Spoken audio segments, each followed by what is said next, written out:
Bem-vindos ao programa Saber Direito. Meu nome é Humberto Fernandes de Moura, sou professor de Direito Penal e Processo Penal e nesta semana vamos tratar dos juizados especiais criminais. Mais especificamente na aula de hoje, vamos cuidar do fundamento constitucional dos juizados especiais criminais, bem como dar início à análise das leis aplicáveis ao referido procedimento aplicável aos juizados especiais.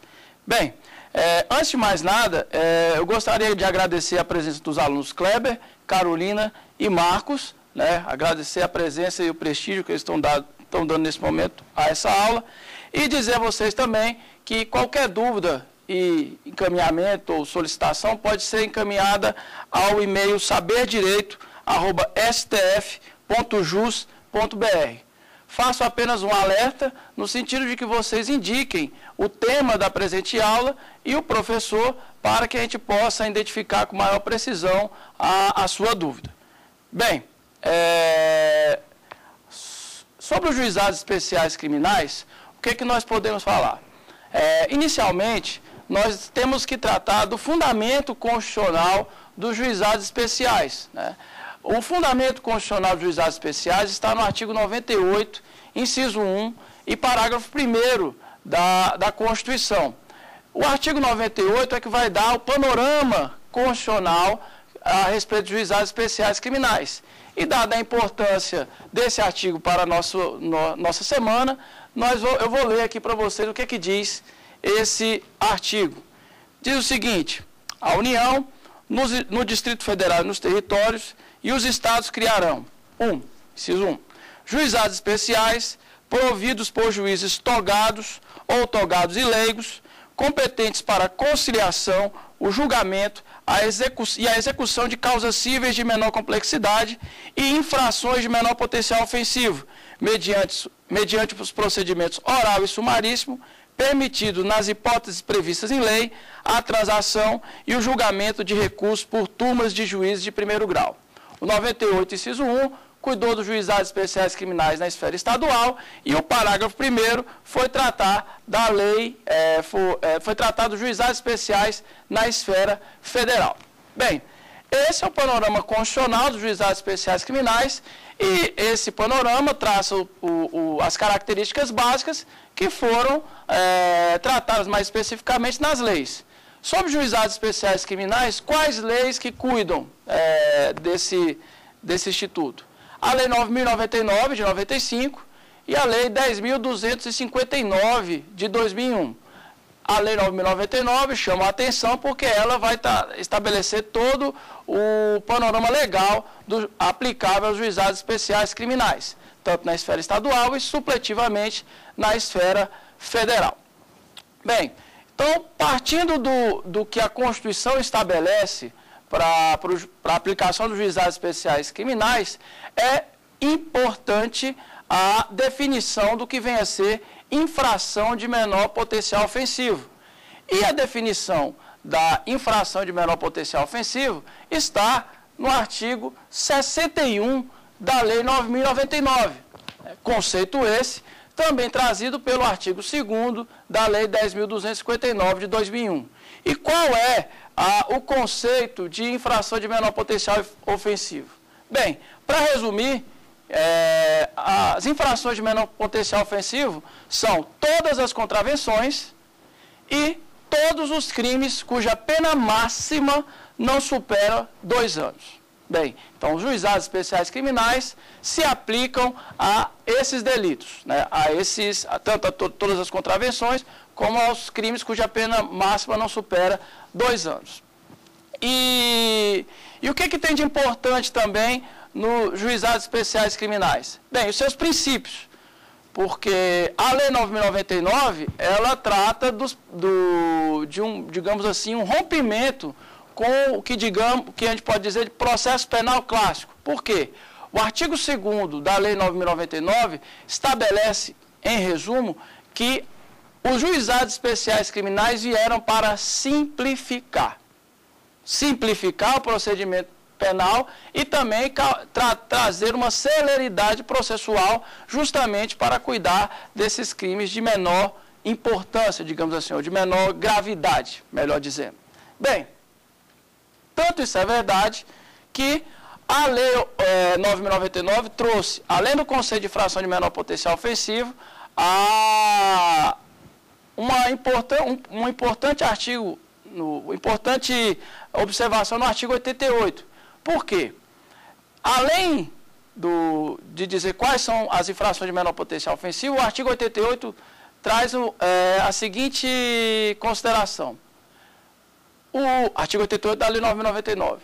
Todas as lesões corporais leves e todas as lesões corporais culposas deixaram de ser ação penal pública incondicionada e passaram a ser ação penal pública condicionada à representação. E vamos então ao procedimento sumaríssimo. O procedimento sumaríssimo, ele começa no artigo 69 da Lei 9.099, de 95. E qual seria o primeiro ato do procedimento comum sumaríssimo? Como de costume, há uma fase pré-processual e uma fase processual propriamente dita. Essa fase pré-processual começa com o termo circunstanciado, né? O artigo 69 estabelece, ou seja, dispensa a existência de um inquérito policial, da forma que o CPP estabelece, para criar essa figura nova que é do termo circunstanciado, né? E o que é o termo circunstanciado? Em resumo, o termo circunstanciado nada mais é do que um boletim de ocorrência com algumas informações a mais, né? E tanto isso é verdade, tanto o juizado especial preza pela celeridade, pela informalidade, que no momento da elaboração do termo circunstanciado, nem é preciso que todos os exames médicos sejam feitos, né, as provas periciais, né, bastando o boletim médico como uma das formas em que eu possa constatar a materialidade do eventual delito. Bem, e aí qual é a primeira discussão a respeito do termo circunstanciado? Quem é que pode subscrever esse termo circunstanciado? A Lei 9.099, ela estabelece que é a autoridade policial que deve subscrever esse termo circunstanciado. E aí veio a primeira dúvida.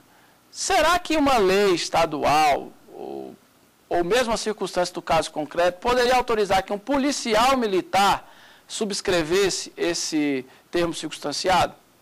Bem, a questão não é, digamos assim, pacífica, né? Já existiu uma ação direta de inconstitucionalidade junto ao Supremo, em que delegados questionavam o ato do Tribunal de Justiça de São Paulo, que admitia a subscrição do termo circunstanciado pelos policiais militares. Todavia, o Supremo entendeu, por não conhecer dessa ação direta de constitucionalidade, né, a DIN 2862, relatora ministra Carmen Lúcia. Por quê? Porque entendeu que esses atos estaduais estavam apenas regulamentando o artigo 69 da Lei 9.099. E, como se sabe, no caso de ofensa reflexa, não seria cabível, né, no caso de ser um ato secundário, não caberia a ação direta de inconstitucionalidade. Por outro lado, o STJ já se manifestou a respeito disso. E o STJ, pelo menos num precedente que eu colhi já um pouco antigo, de 98, do ministro Vicente Leal, admitiu que o termo circunstanciado pudesse sim ser subscrito por policiais militares. Lógico que essa não é a regra, essa possibilidade foi dada apenas como um critério residual, por exemplo, onde não há delegacia, nesses estados aí maiores, né?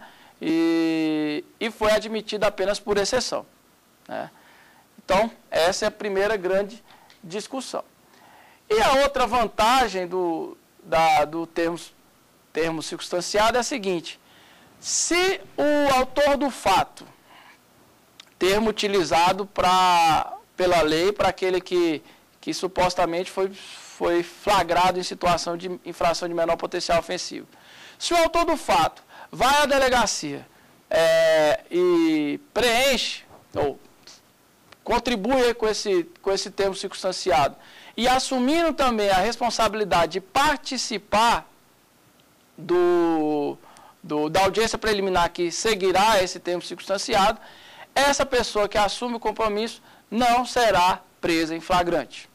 Então, essa é uma grande vantagem do juizado. Se a pessoa se compromete, aí a audiência preliminar, não há que se falar em prisão em flagrante. Então, ele vai, assina o termo circunstanciado, que é esse boletim de ocorrência mais detalhado, e se livra da prisão. Então, é uma situação interessante e